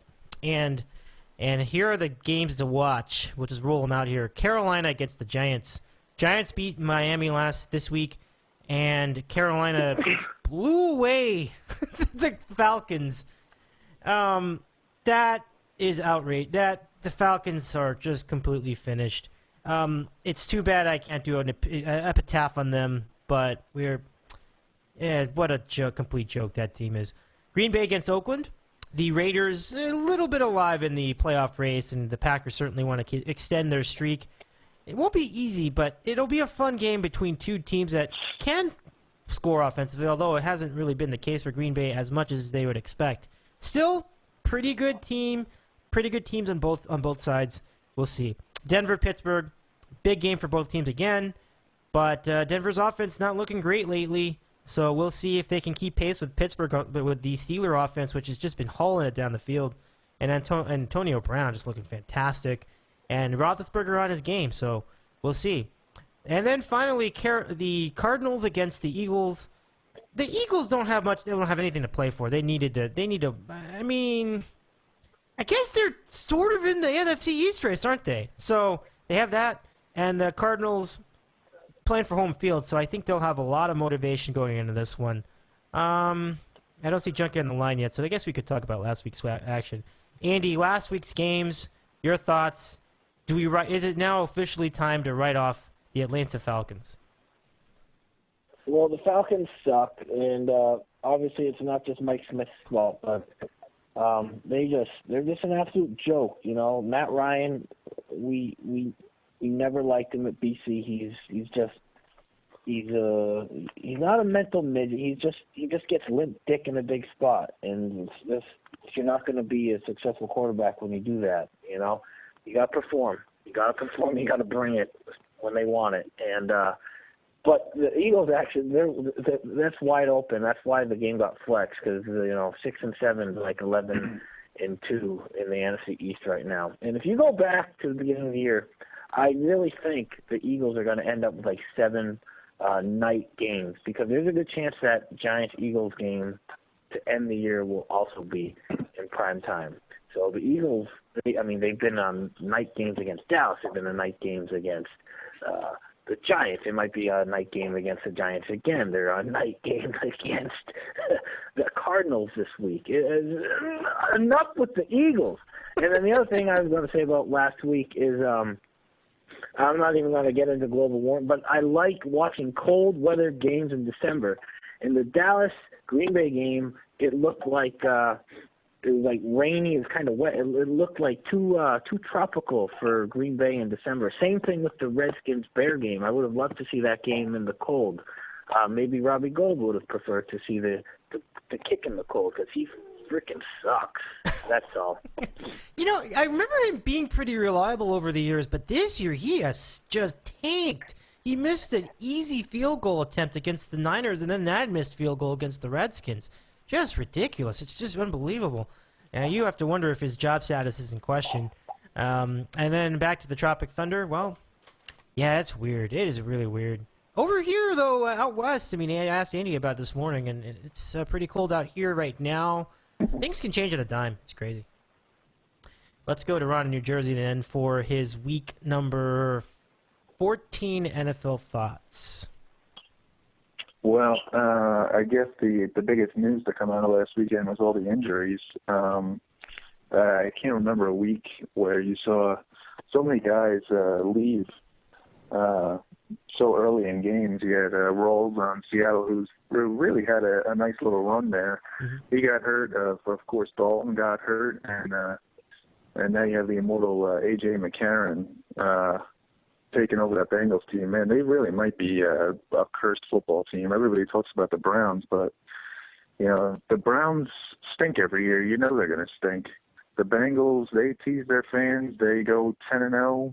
They're right on the precipice of making a Super Bowl run, and bam, Dalton goes down. I think that was the biggest takeaway from last week is that everything's still wide open. You might have 4 or 5 teams in the AFC end up 11-5 and have somebody as an odd man out in the playoffs. And if you look at the NFC, you have the NFC East where 3 teams are 6-7 and tied for first. So just goes to show you it's been a really crazy year in the NFL.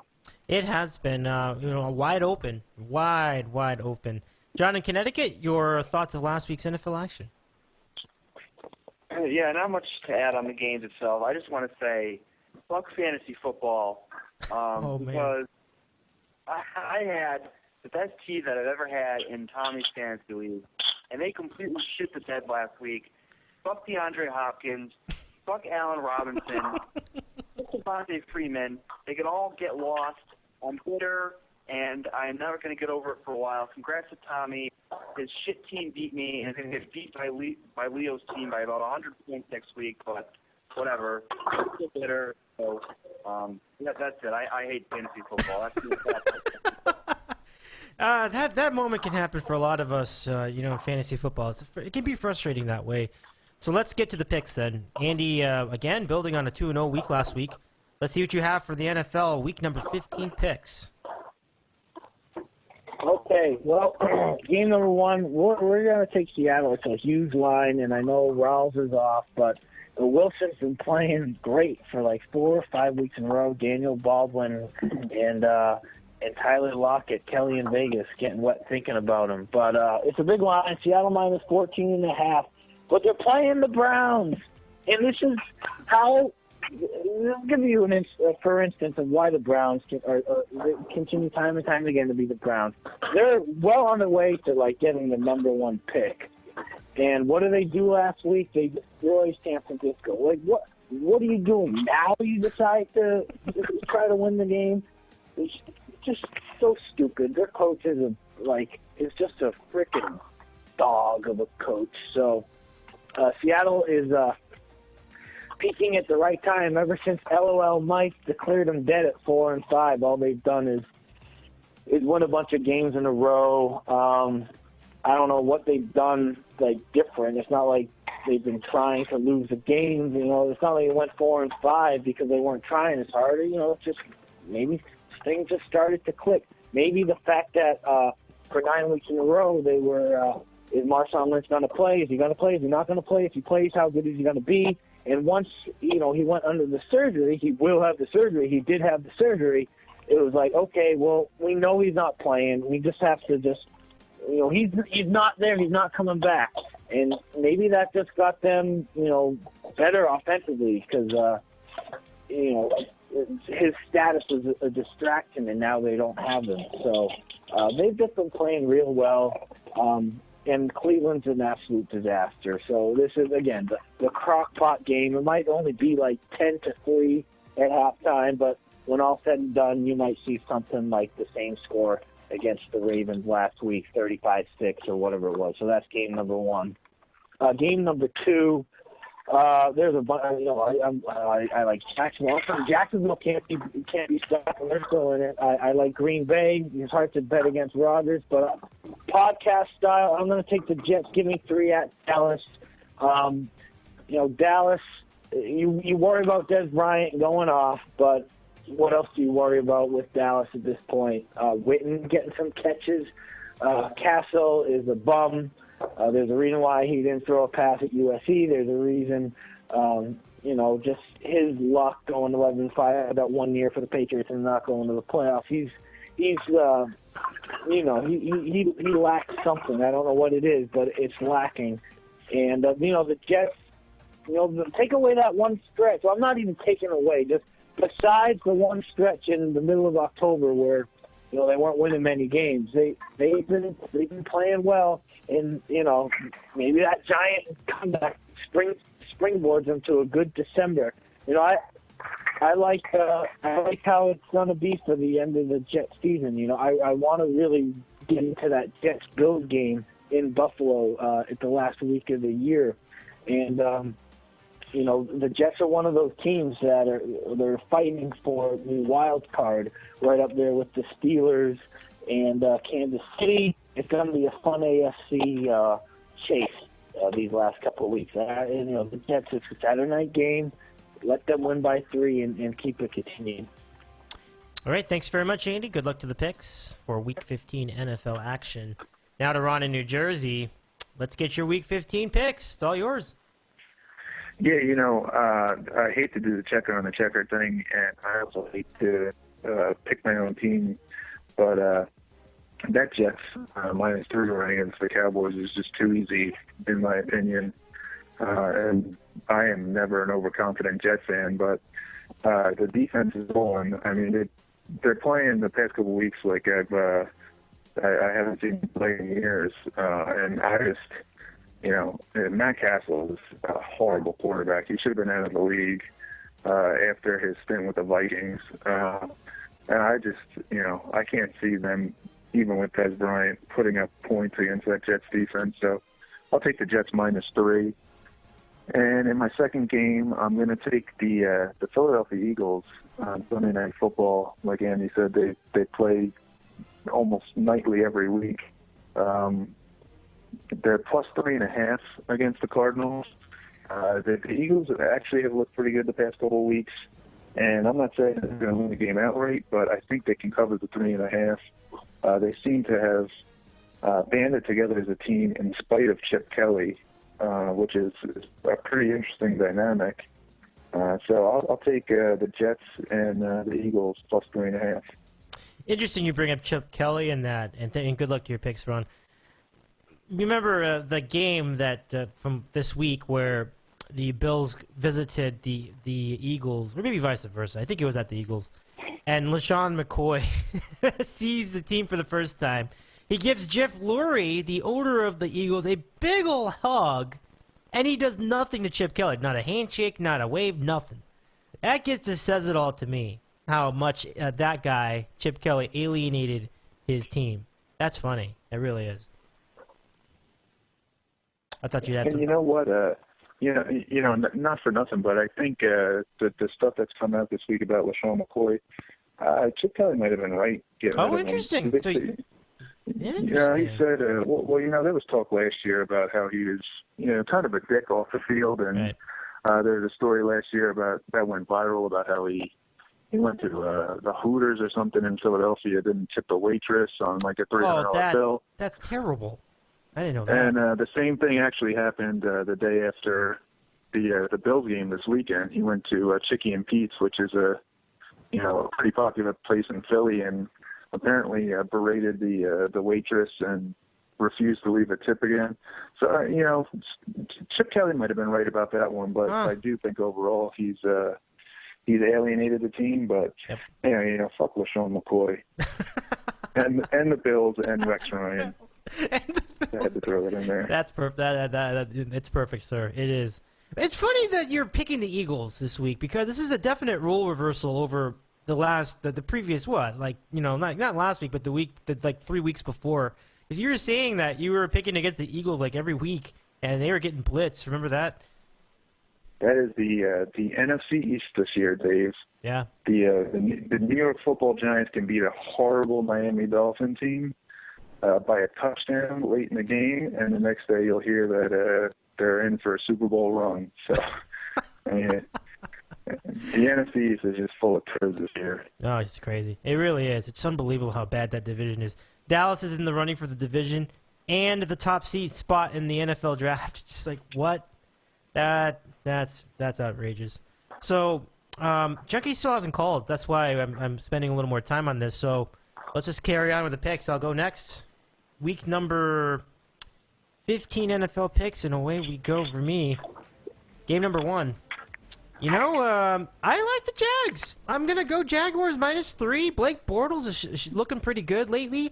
That team has been pretty good at scoring points. I mean, they scored like 51 or 53 on Indianapolis. They had that wild game they played against the Tennessee Titans. It was back and forth, like 49-48, something like that. And the Falcons are done. I mean, I picked them last week to cover against the Panthers. If you can't be motivated to be competitive in a game against the number 1 team in your division and the NFC with the best record in the NFL, with a chance to really keep them from being undefeated for the regular season, you can't be motivated for that. You ain't gonna be motivated for anything. That team stinks.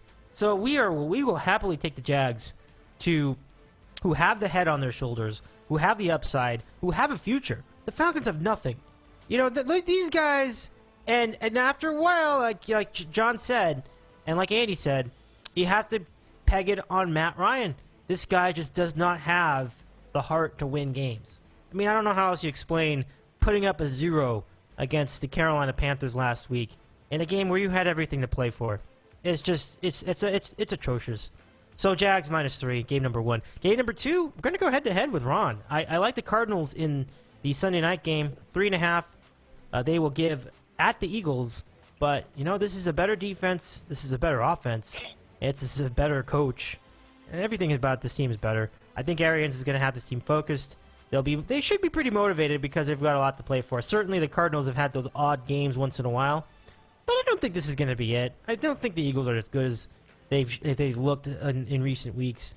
So a little bit of a difference of opinion for us here with the Cardinal game. And it probably makes sense to do it this way anyway. It worked out because we're right there. Going head-to-head in this game is probably the way to go for us to decide who wins this contest. So, again, we'll go Jags -3, Cardinals -3.5 for Week 15. Dave in the City. Okay, now let's go to John in Connecticut for his NFL picks for Week 15. John, you have the floor. All right, Dave, we'll go checker with one of your picks. Almost looks too easy, which is Gary. Jags -3. I mean, the Atlanta Falcons are just finished, done, whatever you want to call it. I mean, they've been done. You asked Andy earlier, the Falcons done. I mean, they've been done for weeks now. They just can't get out of their own way. The offensive line is horrible. Matt Ryan's just regressed to the point where they got to think about maybe their options in the offseason. He's just not playing well. And they on the defensive line. It goes to show you they started 5-0, but their first 4 wins were against the NFC East. So that kind of shows you how bad that division is. The Jags are still in the division race. You're going to get that wonderful matchup on Sunday between Charlie Whitehurst and TJ Yates to be your quarterback matchup, and Indy and Houston. So the Jags could move up a notch here in the division. and I look for them to play well at home and to win. So Jags -3 for game 1. And game number 2, this is probably the worst pick I made all year, but the hell with it. We're going to do it. I'm going to take the Giants, getting 6 at home against the Panthers. I really don't have much of an explanation for this pick, other than the fact that the Giants, they just seem to play well in games like this. They just play well enough to lose by like 3. We remember the New England game. They played a great all-around game, but lost on a field goal at the end of the game.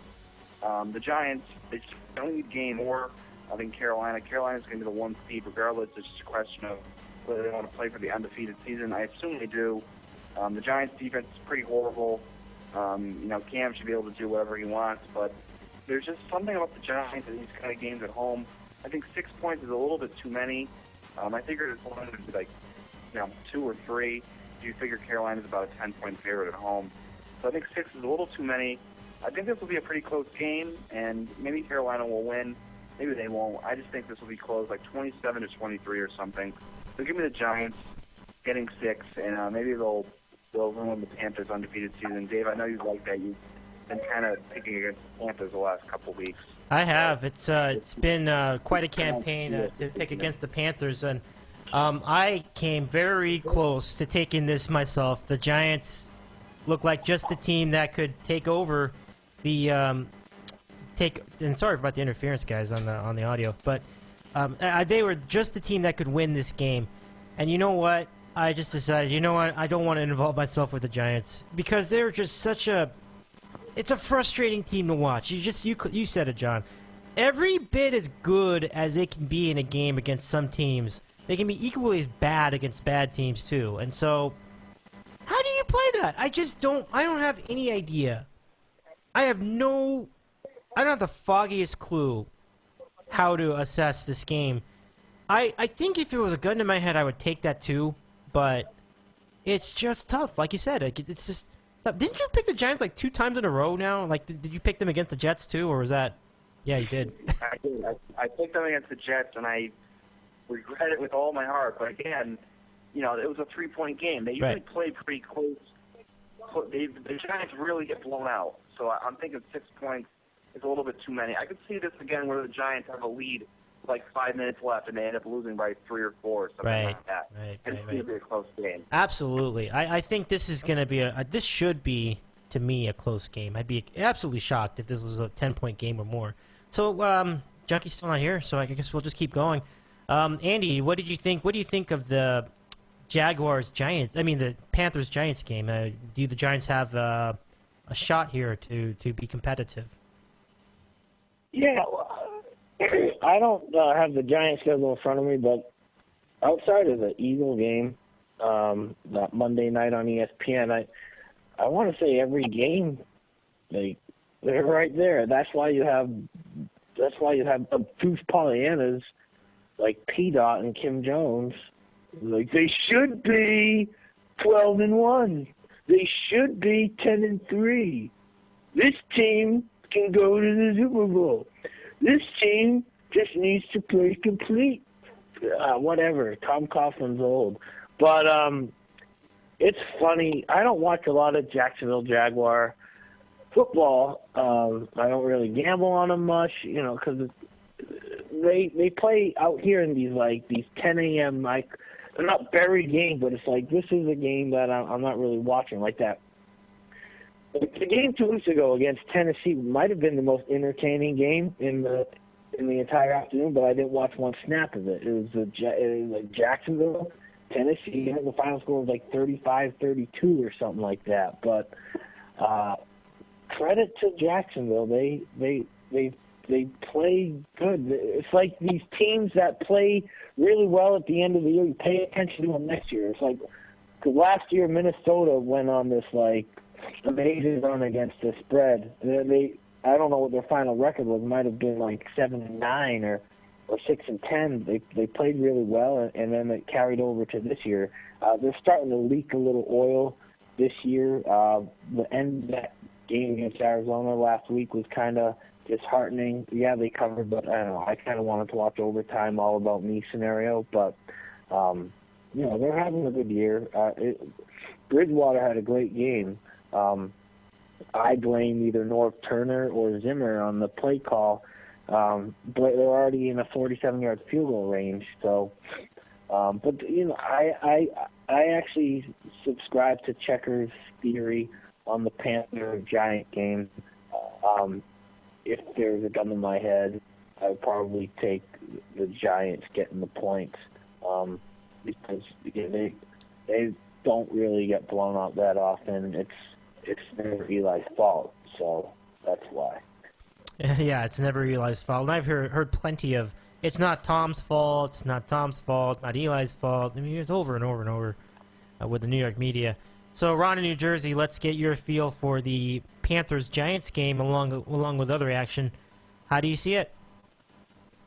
Yeah, and Dave, I'm going to have to drop off after I give you my little insight here. I think it just really showed just how good Odell Beckham Jr. is because you take him off the Giants, they're probably a 2-win team. He's getting double teamed every single snap. And, he catches anything that's thrown in his direction. He is probably the best receiver I've seen in the past, 10 years. Probably go back to Jerry Rice.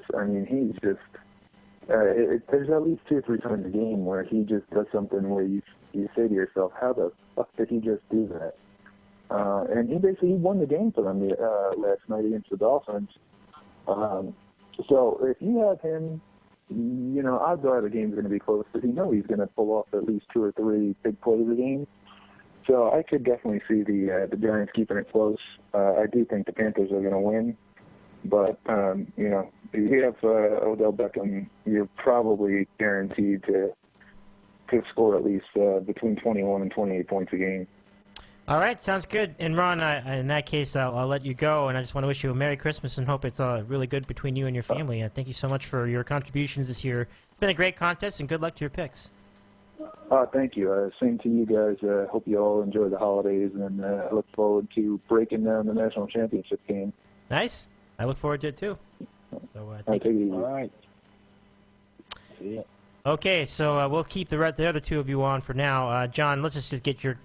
Oh, yeah, we already talked about it, so that's it. I guess that's it for our show.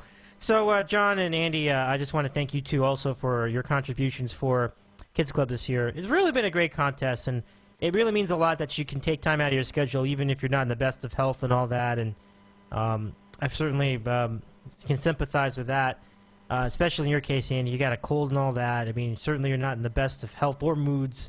It really means a lot, and I just hope your Hanukkah is good, and I hope you enjoy the remainder of the holiday season as well. So, Andy, thanks for these great picks and your very entertaining analysis of these games. Good luck to those picks, and we look forward to looking at the national championship as we get to it next year. All right, sounds good. Happy holidays, everyone. Thanks. Have fun with the games. Same to you, Andy, right. And John. Again, same thing. I hope that you have a great Christmas time and enjoy it with your family. Enjoy the bowls. Enjoy everything. Thanks again for being a great part of this program, and I look forward to more of the same next year. All right, sounds good, Dave. Thanks. Have a nice holiday. Thanks a lot, guys. Have a great holidays. We'll stand by for about 5 minutes, and we'll see if I can get our friend the Junk Man to close us out tonight. But he hasn't called in about 30 minutes, so I've been pretty much just stretching this out. Not much else to say as of the moment, but good luck to the picks. It should be a great bull season. Dave in the City at 7:44. We love talking sports. Dave in the City. That's about it. I'm just going to hang out here and tell you all what I'm thankful for this year. I don't know if Kevin's going to call or not, but it's been really wonderful to finish the season strong, and it's the Kids Club picks have just been so much fun this year. And I we've had our ups and our downs with this contest, but everybody's had a strong year, and I'm just looking forward to everybody finishing that way. And I just want everyone to do well for their college picks and their pro picks.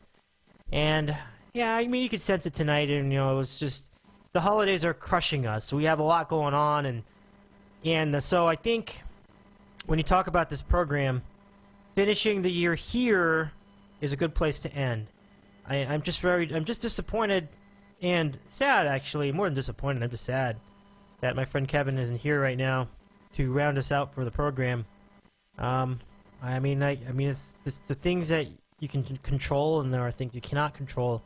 But I've had such a wonderful time this year doing this program, the Dave in the City Show.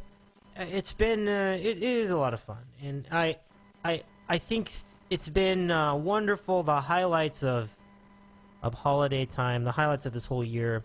I mean, this year has been fantastic. I mean, we had Kevin meet me here in studio. That is just beyond awesome. It's I just think it's just a lot of fun doing the show with him here in the studio. I introduced a couple of new people to the program, and including our friend Canadian Karen we had back in April. It was a great show. I love that show too, and it's great to catch up with some of our old friends like Jerry and Piscataway and Lou and Hoboken. That was fun, and then we met up with our friend, a couple quickies and yachts, John in Greenwich, and Ari in Philadelphia. Really a great time as we did the WWE WrestleMania podcast back in April. That was really a fun time, and and we really were just going off the rails for that. It's pretty cool. I just think I think it's been just a grand time doing the show. It's basically a time to talk about sports and other things with friends, and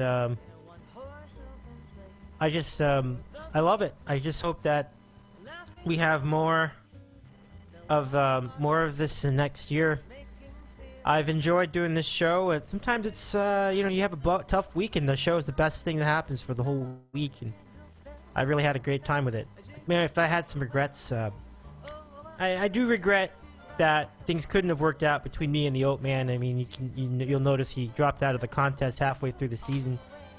I mean, I'm certainly I can concede to making mistakes in the middle of that, but no matter what, I respect him greatly, and I think he's a very entertaining and certainly very passionate sports fan.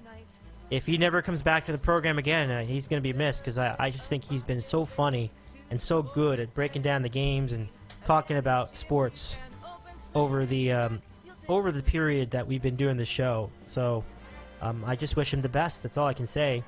And I tried to make it work, and it just isn't going to happen. So I'm thankful for everybody who's tuned into the show. And, we got people tuning in not just from our friends at the MikeFrancesa.com, but people from around my circle of friends. People on Facebook have discovered the show for the first time. I think it's wonderful that everyone's had a chance to watch and listen.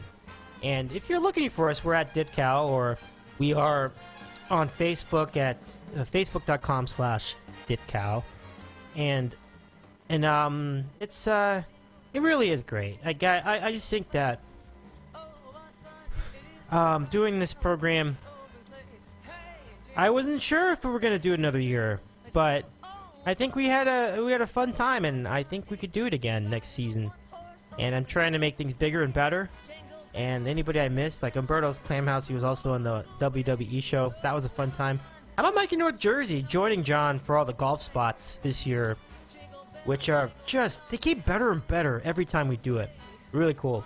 And for the NHL features, we had our friend Parcells Falling Out joining my friend Mike in North Jersey for that recap as we were previewing all the NHL teams. We certainly had it going on. Jerry and Piscataway was great covering baseball with Ari. We had a huge show, a huge audience, and people are still listening to that show when we took a look at baseball's 2015 season. It's awesome. I think Dave in the City has been around a long time. We started December 08, it's December 2015, and we start to enter year number 8 next year. An exciting time, scary time, but one that I hope that we will all enjoy. So we will see.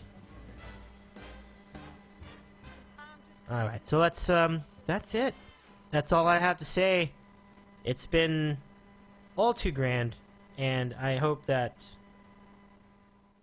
all of you across the land, wherever you are, have a wonderful Christmas season. And for those who celebrated the Hanukkah season, we hope it was grand to you. The holidays are good to us all. It's about goodwill, even in the face of danger. I hope you all have made the most of it so far, and will continue to. And I also, finally, my last closing thought is I want to wish everybody in my family, my mom and dad, my sisters, and my niece, I want to thank them for being there for me, and I hope that we can do it. We can do it. We can continue our support into the next decade. So it's awesome. Thank you very much, all of you, for supporting this show.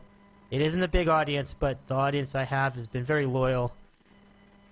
Merry Christmas, everyone, and season's greetings to all of you. I'm gonna miss you guys for these next 2 weeks, but we'll do it again in January. Can't wait. Should be fun. Enjoy all the time off you got, vacations, presents, all that. We'll see you next time.